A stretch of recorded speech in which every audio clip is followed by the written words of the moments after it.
तो हेलो जी सभी को। कोच शोध में मैं आपका तहे दिल से वेलकम करता हूँ। ठीक है, आज हम एक बहुत ही बढ़िया क्वेश्चन लेके आए हैं। बहुत ही इंटरेस्टिंग क्वेश्चन है ये। ठीक है, और थोड़ा अटपटा क्वेश्चन भी है, और लेकिन इजी बहुत है यार, ये बहुत ज़्यादा इजी क्वेश्चन है आज का। ठीक है, तो इस क्वेश्चन का नाम है sum of digits of string after convert. ठीक है, थोड़ा बड़ा सा नाम है, लेकिन उतना ही बड़ा क्वेश्चन भी है। समझने जाओगे तो वैसे तो बहुत ईजी है, लेकिन इस क्वेश्चन के मल्टीपल पार्ट्स हैं। तो चलो देखते हैं क्वेश्चन कैसे सॉल्व होगा इस छोटे से इंट्रो के बाद।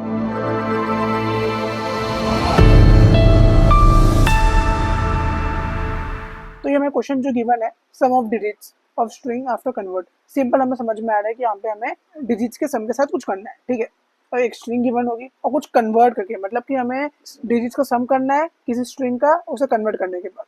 तो वैसे ही कुछ है। यहाँ पे हमें दो चीज़ें इनपुट में दी होंगी, एक तो हमें स्ट्रिंग दी होगी ऑफकोर्स, और एक हमें के दिया होगा। अब के को हम समझेंगे बाद में, पहले तो हमें स्ट्रिंग को समझ लेते हैं। अब जो मैंने दिखाया है वो यहाँ पे स्ट्रिंग दी हमें ZBAX। ZBAX ये करस्पॉन्डिंग, देखो मैंने कुछ वैल्यूज लिखी है। तो ये क्या है?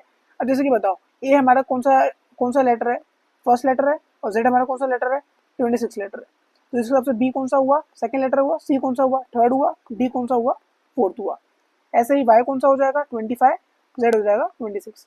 बेसिकली हमने क्या किया है, कैरेक्टर्स और उनकी जो क्या बोलते हैं उनकी वैल्यू या फिर उनकी सीक्वेंस को हमने मैप कर दिया। जैसे कि A1, B2, C3, ब्ला ब्ला ब्ला ब्ला, जेड को हमने कर लिया 26। ठीक है, तो वही हमने किया। जेड 26 है तो जेड को 26 ले लिया, बी 2 है तो हमने बी को 2 ले लिया, A1 आ गया और एक्स क्या हो गया 24। तो हमने ऐसा कर लिया। ठीक है, इससे क्या नंबर बन जाएगा? 26124। याद रखो हमने इन सबको प्लस नहीं किया है, 26 प्लस 2 प्लस 1 प्लस 24 प्लस नहीं किया है ना मल्टीप्लाई किया है, ये तो बस रिप्रेजेंट करने का तरीका है। हमने उसको कॉन्कैट किया है। क्या किया है हमने? उसको कॉन्कैट किया है। ठीक है, 26124। आज जो आपको मेथड बताने वाला हूँ वो बहुत ही अच्छा मेथड है। ठीक है, बिना किसी कैटेनेशन को यूज कर हम डायरेक्ट सॉल्व करने वाले क्वेश्चन अच्छे से। ठीक है, अब मैं आपको बताता हूँ यहाँ पे के का देने का क्या मतलब है। अब ये तो आ गया 26124, समझो ये कैसे भी करके आ गया। ये अभी मत सोचो कैसे आया, बस ये समझो कि आ गया। ठीक है, क्योंकि हमें सच बोलूँ तो जब आज जो हम मेथड देखने वाले हैं उसमें हम ये लाने भी नहीं वाले। ठीक है, फिर भी हम समझ लो कि ये आ गया। अब क्या करना है? फर्स्ट ट्रांसफॉर्म, यहाँ पे के लिखा है 2। 2 मतलब कि हमें इसको 2 बार ट्रांसफॉर्म करना है। ठीक है, अब फर्स्ट ट्रांसफॉर्म में क्या करना है? हमें इसके डिजिट्स का सम लेना है। समझ रहे हो ना, क्वेश्चन तो वही था हमारा, सम ऑफ डिजिट्स। ठीक है, अब इसके डिजिट्स का सम लेना है। 2 प्लस 6 प्लस 1 प्लस 2 प्लस 4 क्या आ गया? 17 आ गया। ठीक है, अब सेकंड ट्रांसफॉर्म करना है। सेकंड ट्रांसफॉर्म क्यों करेंगे? 1 पे रुक जाते? नहीं रुक सकते। क्यों? क्योंकि यहाँ पे K2 बोला है। अगर K3 बोला होता तो उसके आगे भी करते। ठीक है, तो सेकंड ट्रांसफॉर्म में क्या बोला है? 1 प्लस 7। फर्स्ट ट्रांसफॉर्म करने के बाद क्या आ गया हमारा? 17 आ गया। अब 17 को ही हम सेकंड बार ट्रांसफॉर्म करेंगे तो क्या आ जाएगा? 8।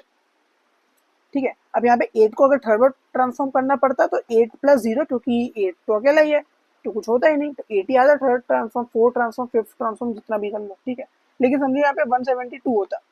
172 होता तो पहले क्या आता? 10 आता। यहाँ पे 10 आता। ठीक है, और यहाँ पे थर्ड ट्रांसफॉर्म में क्या आता? 1 प्लस 0 यानी कि 1। Very simple. ठीक है, तो चलो इसको हम देखते हैं अब सॉल्व कैसे करेंगे। अब इसके सॉल्यूशन की तरफ, इसके मेथड की तरफ, इसके अप्रोच की तरफ बढ़ते हैं। तो इस क्वेश्चन को सॉल्व करने के लिए सबसे पहला स्टेप हमारा होने वाला है कि हम एक हैश मैप कंस्ट्रक्ट करने वाले हैं। ठीक है, उस हैश मैप की जो कीज होगी वो होगी हमारे अल्फाबेट्स ABCDEZ तक। ठीक है, और उसे करस्पॉन्डिंग जो उसकी वैल्यू होगी वो होंगे हमारे नेचुरल नंबर्स 1 से लेकर 26 तक। जैसे कि हमें पता है ए फर्स्ट पे आता है तो फर्स्ट, जेड टोटल हमारे 26 अल्फाबेट्स होते हैं तो जेड ऑफकोर्स लास्ट है तो उसको 26। तो ऐसे हमने सारे कैरेक्टर्स को, सारे अल्फाबेट्स को उनके करस्पॉन्डिंग वैल्यू से हमने लिंक कर दिया।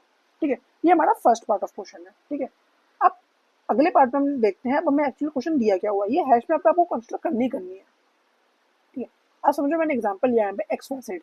ये एग्जाम्पल मैंने इसलिए लिया क्योंकि इसमें दो, ये इसमें जो सारे बड़े बड़े हैं। ठीक है, तो इसको समझने में आसानी पड़ेगी। और की हमने ले लिया 2। ठीक है, अब एक्स के करस्पॉन्डिंग कौन सा नंबर है? 24 है। वाई के करस्पॉन्डिंग कौन सा नंबर है? 25 है। जेड के करस्पॉन्डिंग कौन सा नंबर है? 26 है। ठीक है, अब हम क्या करने वाले हैं? अब हम एक चीज़ तो समझ गए हैं कि हमें लास्ट में चाहिए क्या? 2 plus 4 plus 2 plus 5 plus 2 plus 6। क्या है ये? ये हो गया 24 का डिजिट्स का सम, ये 25 के डिजिट का सम, ये हो गया 26 डिजिट का सम। तो हम ये तो समझ गए कि हमें डिजिट्स के सम को निकालना पड़ेगा। अब उसके डिजिट्स को सबको निकालने के लिए हमें फंक्शन बनाना पड़ेगा। तो चलो उस फंक्शन को समझते हैं। ये हमें फंक्शन दिया हुआ है, ठीक है, इसको मैंने एसओडी नाम दिया है सम ऑफ डिजिट्स। ठीक है, ये एक इंटीजर लेगा और इंटीजर ही रिटर्न करेगा। ठीक है, क्या करेगा, सबसे पहले इन्होंने सम को जीरो रख दिया है और एक इन्होंने बाय लूप चलाई है जब तक हमारा जो नंबर है वो जीरो ना हो जाए। ठीक है, तो ये रिमाइंडर लिया है उस नंबर का। ठीक है, रिमाइंडर किससे लिया है, वाया 10 लिया है। ठीक है, और एक सम में जो लिया है उसमें हमने प्लस इक्वल्स टू रिमाइंडर कर दिया है, मतलब कि हमने हमेशा सम की वैल्यू रिमाइंडर को ऐड करके अपडेट करते जा रहे हैं। और फिर लास्ट में हमने अपने एन को अपडेट कर दिया है, N equals to N divide by 10। अब ये काम कैसे करता है, उसको एग्जाम्पल लेने के लिए हम एक वैल्यू ले लेते हैं, जैसे कि जेड की वैल्यू ले लेते हैं 26। ठीक है, तो हमने यहाँ पे 26 पास किया। अभी हमारा सम जो है वो जीरो है। ठीक है, जब तक हमारा 26 जीरो ना हो जाए, क्या हमारा 26 जीरो है, नहीं 26 जीरो नहीं है। ठीक है, अब हम करने वाले हैं रिमाइंडर फाइंड करेंगे। रिमाइंडर कैसे फाइंड करेंगे, 26 मॉड्यूलो 10, 26 मॉड्यूलो 10, 26 मॉड्यूलो 10 क्या आएगा, डिवाइड करके देख लेते हैं हम। 10 डिवाइडेड बाई 26, ये 10 टू 26, तो 6 आ रहा है, तो हमने 6 यहाँ पे ले लिया। अब हमने क्या किया, सम सम में हमने क्या किया, 0 प्लस 6, क्योंकि सम की पहले वैल्यू 0 थी, सम हमारा हो गया 6। ठीक है, अब हमने अपने n को अपडेट कर दिया। अब हमारा n क्या हो गया, n डिवाइड बाई 10। याद करो हमने अभी डिवाइड किया था 10 डिवाइड बाई 26, तो हमारा 2 आया था, 2 आया था ना। तो अब हमारा n क्या हो गया, अब हमारा n हो गया हमारा 2। फिर से हम चेक करेंगे क्या हमारा n 0 के इक्वल है, नहीं 0 के इक्वल नहीं है, तो वाइल लूप के अंदर जा सकते हैं। अब हम वापस रिमाइंडर कैलकुलेट करेंगे। रिमाइंडर क्या आएगा हमारा, 10 डिवाइडेड बाई 2, 0, 2, 0, 2। अब हमारा रिमाइंडर 2 आ गया, तो हम सिंपल क्या करेंगे, सम इक्वल्स टू 6 प्लस 2, क्योंकि पहले वैल्यू सम की 6 थी और अब रिमाइंडर 2 आया, तो ये आ गया 8। अब हमारा n हो जाएगा 0। n 0 क्यों हो जाएगा, क्योंकि आप खुद ही देखो 10 डिवाइड बाई 2, 0 0 माइनस 2, तो यहाँ पे 0 आ गया ना क्वेश्चन, तो यानी कि अब हमारा n हो जाएगा 0। तो अब n जब 0 हो गया तो हम इसमें वाइल लूप में नहीं जाएंगे, तो सिंपली हम रिटर्न कर देंगे। हम लास्ट में अपना रिटर्न स्टेटमेंट लिखना भूल गया हूँ मैं, बताओ, यहाँ पे रिटर्न आएगा। ठीक है, रिटर्न हम कर देंगे अपना सम को। ठीक है, तो हमारा सम यानी कि 8 हमें रिटर्न हो गया। क्या 26 के डिजिट्स का सम 8 होता है, हाँ, 2 प्लस 6 8। तो ऐसे हमें डिजिट्स का सम तो मिल ही जाएगा। तो हमारी एक प्रॉब्लम सॉल्व हो गई। तो हमारा क्या था, एक्स वाई जेड। सिंपली हम क्या करने वाले हैं, एक्स पे गए। ठीक है, एक्स पे गए, हमने देखा एक्स क्या वैल्यू है 25, 24 है, माफ कीजिएगा।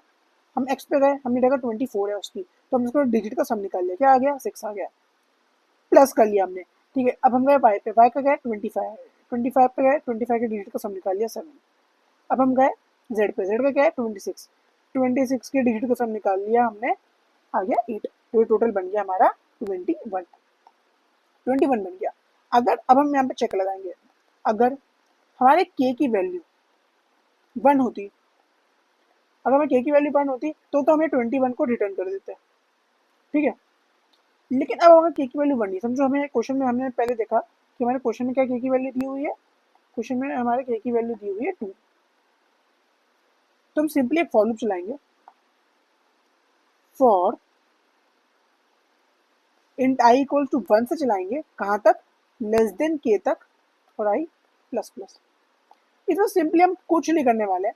अभी भी हमें क्या चाहिए, अब 21 आया है, अब हमें क्या बोला था, अगर जितनी बार जितनी k की वैल्यू है उतने सम ऑफ डिजिट करके लेके आओ। तो हमने तो भाई देखो सम ऑफ डिजिट का तो फंक्शन बना ही रखा है, तो एक काम करते हैं, जब तक ये लूप चलेगी हम अपने सम को अपडेट कर देते हैं सम ऑफ डिजिट में डाल के।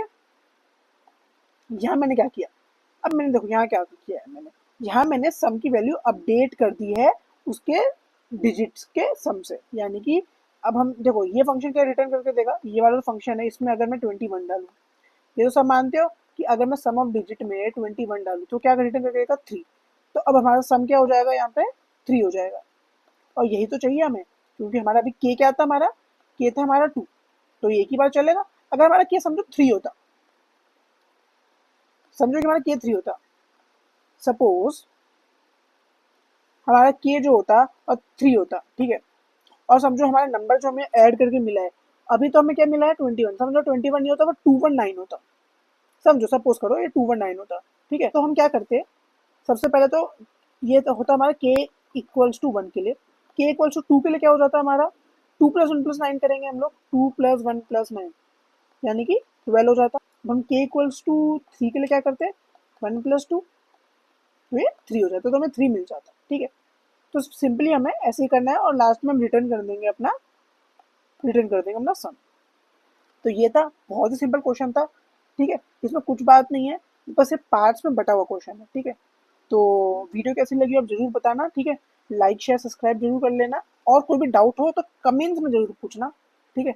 और हमारा ग्रोइंग चैनल है, हमें हेल्प करो व्यूज से, आपके लाइक से, आपके सपोर्ट से, और कुछ भी इम्प्रूवमेंट हम कर सकते हो तो प्लीज़ हमें बताना, ठीक है। तो देखते रहिए कोच, जब तक के लिए थैंक यू। अगली वीडियो लेके आते हैं बहुत जल्द।